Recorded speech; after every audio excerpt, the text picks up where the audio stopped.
इल्लम. लेखक शंकर पाटील. संपतराव मोहिते यांना दैववश झालं आणि अवघ्या 5-7 वर्षात त्यांचे हात आभाळाला टेकायला लागले. एक साधी आसामी पण कुठच्या कुठं जाऊन पोचली. आरावर तर पैसा मिळाला. उखळ चांगलंच पांढरं झालं. येणारा पैसा कुठं ठेवू आणि कुठं नको असं होऊन गेलं. काय होतं आधी? 3 जाप्त्याच्या गावात एक घर आणि 7-8 एकर कोरडवाहू जमीन. वेळच्या वेळी टाईमशीर पाऊस झाला तर पोटापुरती ज्वारी व्हायची. त्यातलं थोडं कडधान्य मिळायचं. एक म्हैस आणि 2 बैलापुरता कडबा व्हायचा. बांधाला जरा गवत यायचं. दोन्ही वेळच्या धारा काढायच्या टायमाला ते म्हशीपुढं टाकायला व्हायचं. एक 4 एकरात भुईमुग व्हायचा. 2 पोती घरात ठेवून 8-10 पोती इकायला व्हायची. त्याचा तेवढा पैसा हातात यायचा. त्यातूनच कसं बसं साल रेटायचं.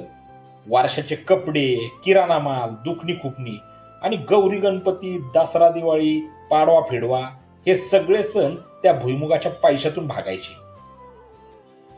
कटाकटीनं कसं तरी घर चालायचं. तेही पीक पाणी चांगलं आलं तर. एखाद्या साली पावसानं वड दिली म्हणजे मग कुत्रं हाल खायचं नाही. याच्याकडं माग त्याच्याकडं माग असं 10 लोकांच्या पुढं हात पसरायची पाळी याची. हाड म्हणलं तरी लोकांच्या दारात जायची पाळी याची. माणसाचं पोट वाईट.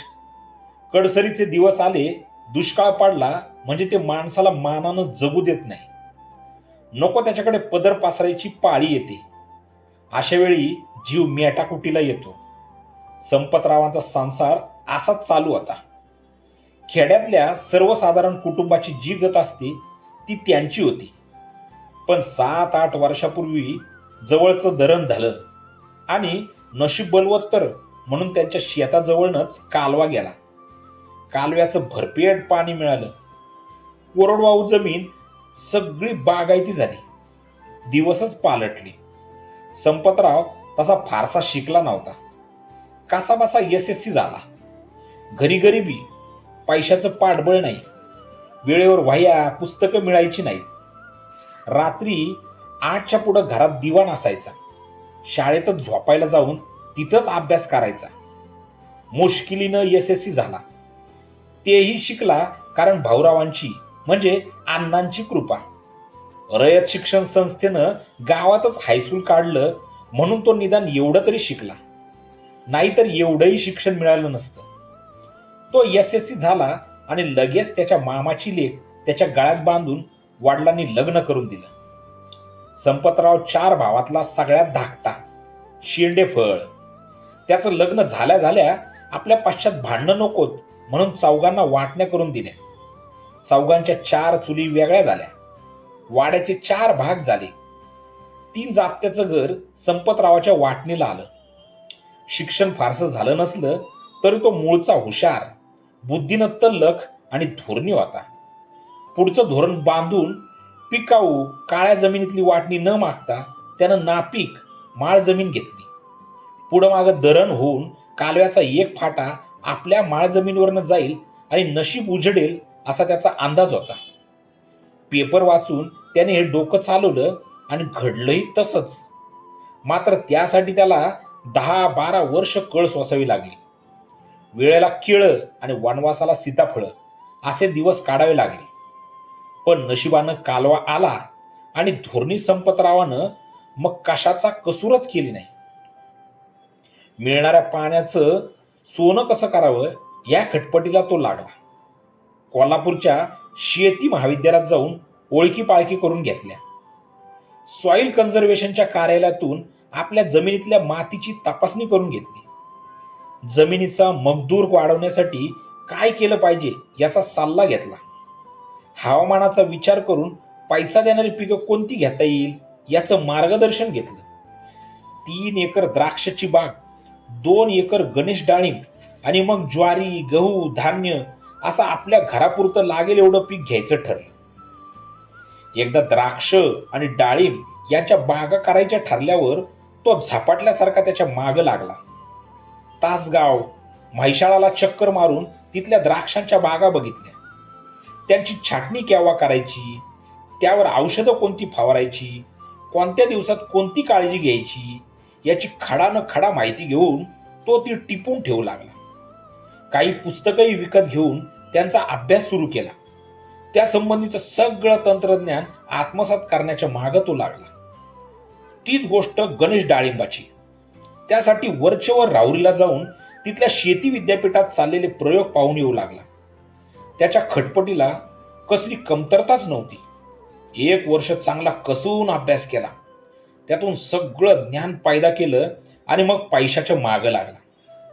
द्राक्षासारखी पिकं घ्यायची तर खर्च बराच होता. पैसा आणायचा कुठला? मूळ स्थिती जेमतेम, कशात काय आणि फाटक्यात पाय अशी. सहकारी बँकेशिवाय कोणी वाली होणार नाही हे जाणून तो जिल्हा मध्यवर्ती सहकारी बँकेत हेलपाटे मारू लागला. डायरेक्टरांची घरही पूजली. बरेच दिवस त्यांच्या पायऱ्या झिजवल्यावर एकदाच 1.5 लाखाचं कर्ज मंजूर झालं. तोवर त्याचा अशांत आत्मा शांत झालाच नाही. एकाला 1.5 वर्ष त्याची ही खटपट चालू होती. तहान नाही, भूक नाही, तो वनवन फिरायचा. त्याची ती वनवन आणि पायपीट बघून लोकांनाच दया यायची. ना घर ना दार या कशाकडेच लक्ष नव्हतं. या द्राक्षांच्या आणि डाळिंबांच्या मागं लागून तो आपली बायको पोरं सगळं विसरून गेला होता. एक वेड लागावं तसं झालं होतं. गावातले काही लोक तर चेष्टेने बोलायचे, "ए संपतराव", आणि थोड्या दिवसांनी अंगावरच्या चिंध्या फाडायला लागलाय बघ. या काळात आपली घरदारं आणि ती कोरडवाहू जमीन हे सगळं बायकोच्याच गळ्यात घालून त्याची भटकंती चालू होती. आज काय तासगाव, उद्या नाशिक, परवा बारामती, काय नाही या कशाचा त्याला पत्ता नसायचा. एखाद्या दिवशी घरात चूल अडली तरी त्याला दाद न फिर्याद नसायची.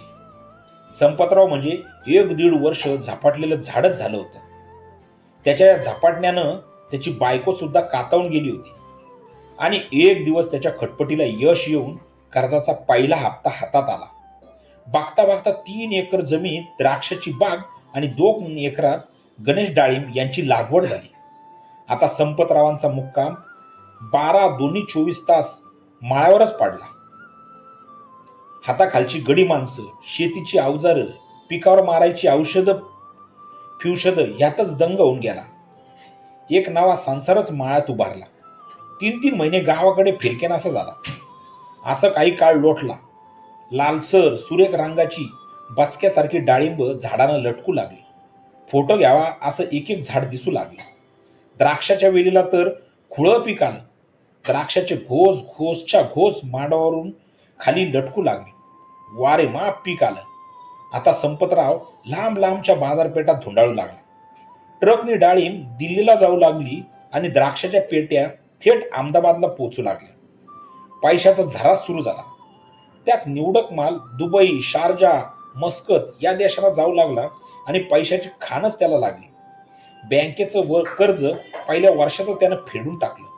आता आपल्या खात्यावर भरणा सुरू झाला. लांबचा विचार करून गुलबर्गा, विजापूर या ठिकाणचे कारंडी मजूर आणले आणि त्यांना लहान लहान झोपड्या बांधून देऊन कायमची माळावरच ठेवलं. त्यांना कुणाला दुखणं झालं तर एक डॉक्टर कायमचा नेमून दिला होता. त्यांची येतील ती बिलं संपतराव भरायचा. दिवाळीला नवे कपडे देऊन पुन्हा न मागता त्यांना बोनस द्यायचा. त्यामुळे माळ्यातले हे नोकर चाकर खुश असायचे आणि गावात त्यांची घरं नसल्यामुळे चोरीमारीचा ताप नव्हता. त्यासाठीच डोकं चालून त्यानं कर्नाटक सारख्या परमुलखातून इथं आणून त्यांना स्थायिक केलं होतं. आणखी 1-2 वर्षात गावात नवं घर बांधलं. सर्व सोयींनी युक्त असं आणि माळातही एक हवेली उभारली. त्या हवेलीच्या तळघरात गोडाऊन, तळ माजल्यावर ऑफिस आणि वरच्या माजल्यावर राहण्याची सोय केली होती. अधूनमधून वरच्या हॉलमध्ये मैफली झाडायच्या.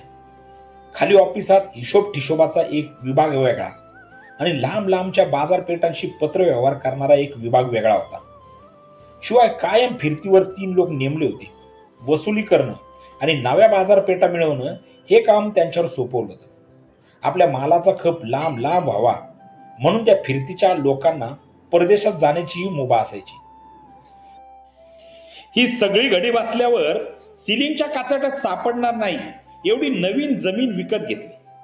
त्यात नव्या बागा लावल्या. त्याला जोडून मोठी पोल्ट्री सुरू केली. 1,00,000 पक्षी झाले. पोल्ट्रीच्या मॅनेजरला सगळा खर्च देऊन प्रशिक्षणासाठी अमेरिकेला पाठवून आणलं. त्यातली अंडी आणि पिलं मुंबईच्या 5 स्टार हॉटेलात जाऊ लागली. तीही गिरायकं कायमची बांधून घेतली. हे सुराला लागल्यावर मग एक मोठी शेड बांधून 100 माग घातले. त्यासाठी इचलकरंजीच्या वाऱ्या केल्या. पोल्ट्रीच्या जोडीला गायी पाळल्याच होत्या. सगळ्या जर्सी आणि ऑस्टिन जातीच्या गायी. एक एक गाय 30-30 लिटर दूध द्यायची. हे दूध तालुक्याला डेअरीला जायचं. पैशाच्या झरेच्या झरे वाहू लागले आणि करू त्यात यश मिळू लागलं. शेवटी आपल्या फायद्यापेक्षा इन्कम टॅक्स जास्त भरायची पाळी आली तेव्हा संपतरावांना व्याप न वाढवता हात आकडता घेतला. बायकोनेही भुणभुण लावली, बास झाला आता हे व्याप. 40शी उलटली. जरा बसून सुखानं 2 घास खावा. देवानं 2 लेकरं दिल्यात. त्यांच्याशी जरा बोलायला बी कावा तुम्हाला सवड गावली नाही. आता तरी निदान सवड काढा. हायत नोकर चाकर, ते सगळं बघत्यात. तुम्ही आता निवांत बसा. लेकरांशी जरा बोला, हसा. ही धावपळ आता बास करा. 4 लोकात बसा उठायला बी तुम्ही विसरून गेला. ही गोष्ट बाकी खरी. संपतरावालाही ती पटली. 24 तास डोक्यात धंदा घेऊन बसल्यामुळं कुठं कोणाकडे जाणं नाही, येणं नाही, कोणाशी स्नेहसंबंध नाही. आल्या पै पाहुण्यांशी लागा बांधा राहिला नाही. संपतरावही 7-8 वर्षात एकदम बडी आसामी झाल्यामुळं आणि दारात हत्ती झुलावेत तशा गाड्या उभ्या असत. त्यामुळे कारणाशिवाय त्याच्याकडं जायला कोणी धाजायचं नाही. सार्वजनिक गणपतीची वर्गणी मागायलाही कोणाचं धाडस व्हायचं नाही. मग त्यांच्याशी गप्पा गोष्टी आणि बोलणं लांबच राहिलं. थोडा विचार केल्यावर त्यांनाही पटलं की एवढं एकमार्गी जीवन आणि एककली वागणं खरं नाही. कुठंतरी कोणाकडे गेलं पाहिजे, बसलं पाहिजे. 4 लोक आपल्याकडे आले पाहिजेत. जरा बस उठ बोलणं चालणं झालं पाहिजे. धंद्यानिमित्त खूप भटकंती केली, पण आपण पाहिलं काय? फक्त धंद्याच्या गोष्टी बघितल्या. जगात बघण्यासारखं सुंदर स्थळ इतकी असताना त्यातली आपण किती पाहिली? काही नाही. इथल्या इथं महाबळेश्वरला गेलो नाही, गोव्याला नाही, मग दूरची ठिकाणं सोडाच. खरं तर आता धंद्याची काही काळजी नव्हती. संपतराव बिनघोर कुठेही जायला मोकळे होते. आपले काही नौकर परदेशी जाऊन आले आणि तिथं जे बघण्यासारखं असतं ते बघून आले. पण आपण अजून काहीच बघितलं नाही याचं वैषम्य त्यांना वाटू लागलं. मनानं उचल खाल्ली. आता अधिक थांबायचं नाही. बघण्यासारखं जे जे आहे ते बघून घ्यायचे. त्या दृष्टीने हालचाल सुरू झाली. एकदा डोक्याने घेतल्यावर त्यांना अशक्य काय? नाना शिर्के नावाचा गावातला एक उलाढाली माणूस भारत दर्शन करून आला होता. संपतरावांनी गाडी पाठवून त्याला बोलून घेतलं. नानालाही गाडी बघून आश्चर्य वाटलं. कधी कुणाला न बोलणारा हा माणूस आपल्याला बोलवणं कशाला पाठवलं असेल? काय काम असावं? तो विचार करतच आला. दिवाणखान्यात प्रवेश केल्या केल्या नमस्कार करून नाना बोलला, नमस्कार संपतराव, काय हुकूम? बसा नाना. नाना बसले. अजून कोडं उलगडलं नव्हतं. समोर द्राक्षांची डिश आली. पाठोपाठ चहा आणि बिस्किटही आली. हा काय मारा आहे हे नानांना कळेना. खाण्याच्या आधी नानानं विचारलं, पण आपलं फरमान काय आलंय? हसत संपतराव म्हणाले, फरमान कसलं? मग बोलवणं का? तुम्ही भारत दर्शन करून आलाय ना गेल्याच वर्षी, मग आमच्या बरोबर याल? कुठं? जे जे बघण्यासारखे आहे ते ते आपण बघून येऊ. आराम आपल्या गाडीने जायचं. कोण कोण? दुसरं कोणी नाही. माहितगार म्हणून तुम्ही, बाकी आम्ही नवरा बायको दोघे आणि 2 मुलं बास. नानांनी विचारलं, किती दिवस जायचं? तुम्हाला घरची आठवण झाली की परत फिरू. नानाही हसत म्हणाले, आता घरची कसली आठवण म्हणा, पण आधी कुठे जाऊया? दक्षिण भाग बघूया. तुम्ही म्हणाल तो. एका बैठकीतच आखणी केली. आधी कुठं जायचं, पहिला मुक्काम कुठं करायचा, तिथं काय काय पाहायचं आणि तिथला मुक्काम केव्हा हलवायचा व पुढे कुठं जायचं हे सगळं तपशीलवार लिहूनच काढलं. वेळापत्रक तयार करावं तसं. हे सगळं तयार झाल्यावर संपतरावांनी सदैव फिरतीवर असणाऱ्या आपल्या एका अधिकाऱ्याशी बारकाईनं चर्चा केली. त्याच्या सल्ल्यानं काही सुधारणा केल्या. उत्तम हॉटेल्स कोणती त्यांची एक यादी केली. प्रवासी गाईड मधून त्यांचे पत्ते आणि फोन नंबर घेतले. पहिल्या मुक्कामाचा दिवस ठरवला. प्रवासी गाईड मधून त्यांचे पत्ते व फोन नंबर घेतले. पहिल्या मुक्कामाचा दिवस ठरवला. त्या अनुरोधानं हॉटेल्सना फोन करायची व्यवस्था केली आणि महिन्यानं परत येईतोवर उत्तरेचा दौरा आखून ठेवण्यासंबंधी सूचना केल्या. वेळापत्रकानुसार दक्षिण भागाचा पहिला दौरा करून संपतराव 1 महिन्यानं आले. मग थोडी विश्रांती घेऊन उत्तरेचा दौरा पार पाडला. याच क्रमानुसार पूर्व आणि पश्चिम हेही भाग पाहून झाले. या दौऱ्याच्या निमित्तानं नाना तिथं चिकटले. बोल घेवड्या नानांच्या स्वभावामुळे प्रवासात कधी कंटाळा आला नाही. नाना म्हणजे गोष्टीचा एक खजिना होता. प्रवासभर टुंगे चुटके किस्से सांगून सारखे हसवत ठेवायचे. भारत सगळा पाहून झाल्यावर युरोप अमेरिका असा परदेश पाहायचा ठरला. पासपोर्ट आणि व्हिसा यांची संपतरावांना काय अडचण येणार. सोबतीसाठी त्यांनी नानांनाही बरोबर घेतलं. एका पैशाचाही खर्च न करता नाना त्यांच्या बरोबर सगळा परदेश फिरून आले. 6 महिन्यात संपतरावांनी सहकुटुंब व नाना यांच्यासह साऱ्या जगाची सफर केली. आता नाना तिथं कायमचे चिकटले. नानांच्या 1-2 मित्रांचीही संपतरावांच्याकडे येणं जाणं सुरू झालं. संपतराव आता पूर्वीसारखे अबोल आणि माणूस गाणे राहिले नव्हते. त्यांनाही थोडा विरंगुळा पाहिजेच होता. धंद्यातून सुटका मुद्दाम करून घेतल्याशिवाय ती मिळत नसते हे त्यांनी ओळखलं होतं. 4 लोक यावेत जावेत असं त्यांनाही वाटत होतं. त्या येणाऱ्या जाणाऱ्या 4 लोकात एक नाना होते. ते त्यांच्या घरचेच झाले होते. दुसरे 2 नानांचे मित्र होते. एक भालबा मास्तर आणि दुसरे एक होते ते स्वातंत्र्य सैनिक बापू हिरवे आणि चौथे होते ते संपतरावांचे सख्खे धाकटे मेवणे. ते द्राक्षांच्या बागेवर आपण होऊन मुकादमी करीत. अधूनमधून ते थोडी लावालावीही करण्याचा प्रयत्न करत. पण संपतराव हे जाणून असल्यामुळे त्यात लक्षच घालत नसत. त्या आपल्या गुणामुळे त्याला सगळे मुकादमच म्हणत. मालकांचे मेवणे म्हणून सगळीकडे वावर. संपतरावांना आपले मेवणे रोज घरी यावेत असं मनापासून वाटत नव्हतं. पण अवघड जागी दुखणं असल्यामुळं इलाज नव्हता. हळूहळू रोज संध्याकाळी बैठक सुरू झाली. मंडळी जमली म्हणजे खाणं पिणं गप्पा टाप्पा सुरू. कधी कधी जेवणाचाही बेत व्हायचा. घसट वाढली आणि एक दिवस भालबा मास्तरांनी वेगळाच विषय काढला. संपतराव, मी जरा एक निराळा विषय काढू का? काढा की. तुम्ही मिळवायचं तेवढं रगड मिळवलं. नाना म्हणाले, आलोट आलोट. आणि दिलं बी तसंच. मला फुकट सगळं जग दाखवून आणलं. हाय जगात कोण असा? नाना जरा थांबा हो.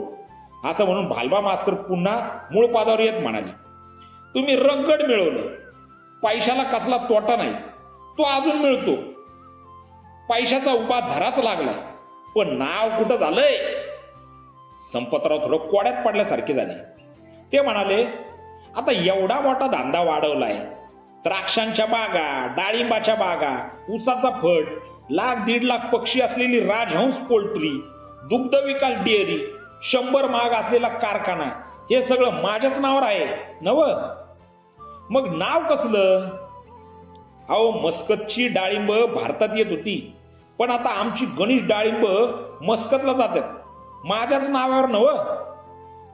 नकारार्थी मान हलवून भालबा मास्तर म्हणाले, संपतराव तसं नव.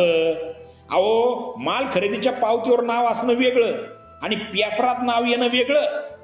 पेपरात गाजायला पाहिजे म्हणजे संपतराव मोहिते अशा सगळ्या मुलकात झालं पाहिजे हो. हे बाकी खरं हा. असं म्हणून संपतराव विचारात गुंग झाले आणि आपला मूळ मुद्दा पुन्हा धरत भालबा मास्तर म्हणाले, तसं बघितलं तर तुमच्या नावापेक्षा तुमच्या राजहंस पोल्ट्रीचं नाव मोठं झालं. मास्तरांच्या या बोलण्यानं संपतराव जरा आतून डिवचले गेले आणि मास्तर आपला मुद्दा पटवत म्हणाले, आता जवळच उदाहरण घेतो, आपल्या कोल्हापूरचं. मला सांगा, माधवराव म्हणजे आपले देशभक्त माधवराव बागल काय धनवान माणूस आहे का? पण पेपरात नाव येत होतं म्हणून त्याचं नाव मोठं झालं. होकारार्थी मान हलवून संपतराव म्हणाले, बरोबर आहे, पेपरात नाव गाजवल्याशिवाय नाव मोठं होत नाही. एक बोट नाचवत मास्तर म्हणाले, फोटो आला पाहिजे, फोटो.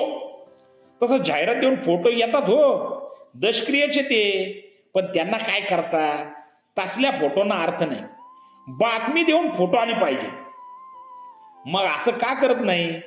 असं विचारून स्वातंत्र्य सैनिक बापू म्हणाले, मला वाटतं एक 50,000ची शाळेला देणगी द्यावी आणि संपतराव मोहिते हायस्कूल असं नाव द्या म्हणावं, म्हणजे नाव कायमच होईल.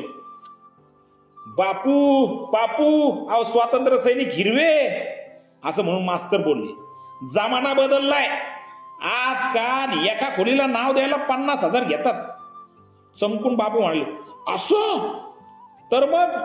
अहो, एका दानशुरानं परवा एका गावच्या हायस्कूलाला यशवंतराव चव्हाण हायस्कूल असं नाव देत असाल तर 5 लाख देतो, असं ते म्हणाले.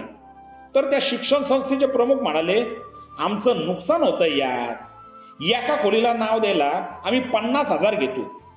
हॉल सोडून 18 खोल्या आहेत शाळेत. 50,000ने हिशोब केला तर 9 लाख होतात खोल्यांचं. हॉलचं 1/3 तरी धारा.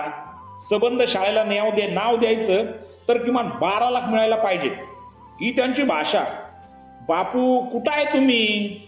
संपतराव म्हणाले, मग आपण देऊ की 12-15 लाख? नाना म्हणाले, हंगाशी हाय का अशी कुणाची पावर? द्या नाव हायस्कूलला, संपतराव मोहिते हायस्कूल, डांका झाला पाहिजे. नाराजीच्या सुरात मास्तर बोलले, कुणाचा डांका नाना?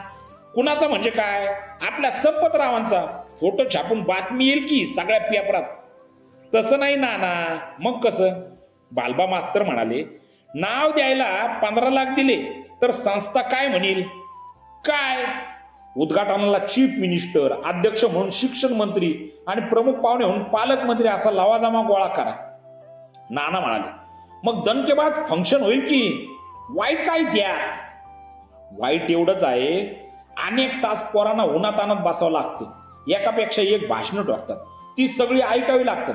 एवढं करून बातम्या आणि फोटो सगळं मंत्र्यांचं येतं. 15 लाख मात्र संपतरावाचं जातील. नाना म्हणाले, पण नाव तरी कायमच होईल, स्मारकासारखं. मास्तर बोलले, जगाच्या कुठल्या कोपऱ्यातलं हे एक गाव, त्या गावातलं एक हायस्कूल, हे स्मारक बघायला इथं कोण येणार? ते काय लंडन मधलं शेक्सपियरचं स्मारक आहे का? जगातले लोक लंडनला गेले की बघून जातात. आपलं गाव काय म्हणजे लंडन आहे की न्यूयॉर्क? नाना बोलले, हो ते बाकी खरंच. असं म्हणून त्यांनी विचारलं, पण मग नाव गाजणार कशानं आणि ते पेपरांनी येणार कसं? बापू हिरवे बोलले, काहीतरी सामाजिक म्हणा, राजकीय म्हणा कार्य करावं का? मास्तर म्हणाले, आता संपतराव 50कडे झुकलं, यापुढे आता केव्हा कार्य सुरू करायचं आणि नाव व्हायचं? आणि आजकाल कार्य करणाऱ्यांना नाव होत नसतं, तर मग काय सांगायचं? असं म्हणून मास्तर म्हणाले, अरे खरे कार्यकर्ते जन्मभर स्टेजवरच्या सतरांच्या उचलत घालत राहतात. समजलं का? सगळ्यांना समजायचं ते समजलं, पण नाव कसं व्हायचं, ते गाजायचं कसं आणि ते सगळ्या पेपरात छापून कसं यायचं, हा प्रश्न तसाच राहिला. ही गोष्ट एक कल्ली संपतरावाच्या डोक्यात गेली. विचारचक्र सुरू झालं. नाव गाजत नाही तर एवढा पैसा मिळून तरी काय फायदा? एवढे नोकर चाकर, गडी माणसं राबतात, एकाला 2 बंगले, गडगंज इस्टेट, सोन्या चांदीची भांडी, दागदागिने, काश्मीरी कार्पेट, साऱ्या जगातून आलेल्या शोभेच्या सुंदर सुंदर वस्तू. कोणत्या गोष्टीची ददात आहे? एवढं ऐश्वर्य पायाशी लोळण घेतंय, पण त्याचा उपयोग काय? नाव नाही. एका रात्रीत नाव व्हावं, पेपरात सगळीकडे छापून यावं, असं काहीतरी इल्लम काढलं पाहिजे. संपतरावांच्या डोक्यात हीच एक गोष्ट गच्च बसली, अगदी सिमेंट कॉन्क्रीट. संपतराव रोज आपलंच डोकं खात बसला. 15 लाख देऊनही नाव होत नाही म्हणजे काय? काहीतरी इल्लम सापडलं पाहिजे. असं काय करावं, काय काढावं, काहीतरी चकित करणारं सापडलं पाहिजे. सगळ्या पेपरात बातमी आली पाहिजे. सगळ्याच्या तोंडी आपलाच विषय निघाला पाहिजे. नावाचा डांका गाजला पाहिजे. आणि एक दिवस संपतरावांनी इल्लम काढलं. नानांना ते म्हणाले, नाना तुम्ही एक करायचं, कोल्हापूरला जाऊन इन्कम टॅक्स डिपार्टमेंटच्या ऑफिसात जाऊन तिथल्या मोठ्या साहेबाला भेटायचं. आणि काय करायचं, नानांनी विचारलं. 2 नंबरचा भरपेट पैसा मी मळ्यातल्या बंगल्यावर लपून ठेवलाय अशी गुप्त बातमी द्यायची. नानांनी घाबरून विचारलं, मी काय बोलता काय हे? ऐका माझं नाना, 2.5-3 लाख गेले तर जाऊ द्यात हो, त्याची धाड पडली पाहिजे, धाड. म्हणजे आपणच बातमी देऊन ती आपणच आणवायची. संपतराव म्हणाले, मग काय सांगतो तर. अखेर संपतरावांनी नानांना गाडीनं कोल्हापूरला पाठवलं. सगळं गुप्त ठेवलं. नाना कोल्हापुरात गेले. हे कोणालाही समजू दिलं नाही. रोजच्या बैठकीतले लोक असले तरी ह्या कानाची बातमी त्या कानाला होऊ दिली नाही. नाना कोल्हापूरहून आले आणि त्यानंतर 4च दिवसांनी एका मध्यरात्री इन्कम टॅक्स डिपार्टमेंटची संपतरावांच्या दोन्ही बंगल्यावर धाड आली. दुसऱ्या दिवशी सकाळी संपतरावांचं नाव सगळ्या पेपरात झळकलं. बघा त्या पेपरात नाव आणि फोटो, मोठे हेडिंग्स दिले होते. उद्योगपती संपतरावांच्या बंगल्यावर धाड, संपतराव मोहित्यांचा काळा पैसा उजेडात. ज्या त्या पेपरात संपतराव संपतराव संपतराव असं झालं. लोक चकित झाले. आणि मग भालबा मास्तर, बापू हिरवे या जवळच्या लोकांना ते म्हणाले, झालं का नाही नाव? मास्तर बोलले, नाव? साऱ्या मुलखात डांका गाजला. धन्यवाद.